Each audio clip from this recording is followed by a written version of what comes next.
Hello everyone, good morning. আমি শুক্তারা। কেমন আছো সবাই? আশা করছি সবাই ভালো আছো। বাট এই গরমে কিন্তু আমরা কেউ খুব একটা ভালো নেই। তবে যেহেতু গরম পড়ছিল বেশ কয়েকটা দিন ধরে প্রচণ্ড পরিমাণে, তাই কিন্তু ব্লগ আমি তোমাদের সঙ্গে শেয়ার করতে পারিনি। ব্লগ করতে গেলে কিন্তু একটা মুড লাগে, একটা ভালোবাসা লাগে। তবে এই গরমে সেই মুড বা ভালোবাসা কোনোটাই আমার মধ্যে নেই।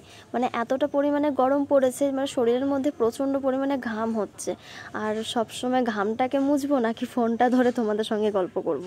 বাট ওই জন্য আমি কিন্তু ব্লগটা একদমই করছি না। তবে আজকের ওয়েদারটা অন্য দিনের তুলনায় একটু হলেও ভালো। মানে সকালবেলা যে রোদটা ওঠে সেই রোদটা আজকে আর ওঠেনি। তবে এমনটা নয় যে গরম নেই, গরমটা কিন্তু রয়েছে।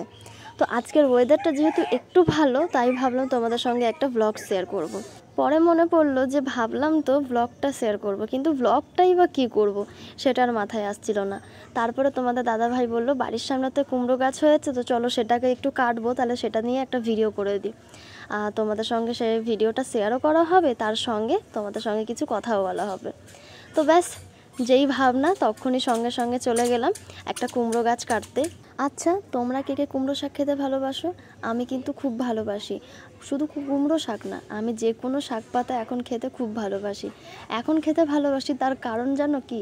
আমি কিন্তু বিয়ের আগে কোনো শাক পাতাই খেতাম না, একমাত্র পুঁই শাক ছাড়া। বাট পুঁই শাকে তো আমার ভীষণভাবে অ্যালার্জি, যার জন্য পুঁই শাকটা একদমই খাই না। তাছাড়া অন্যান্য যে কোনো শাক কিন্তু আমার খুব ভালো লাগে। এদিকে দেখো, কথা বলতে বলতে আমার একটা কুমড়ো শাকের ডাল কাটাও হয়ে গেছে। আর আজ এই কুমড়ো শাকের ডাল দিয়ে ডাল রান্না করব, মানে মটর ডাল রান্না করব।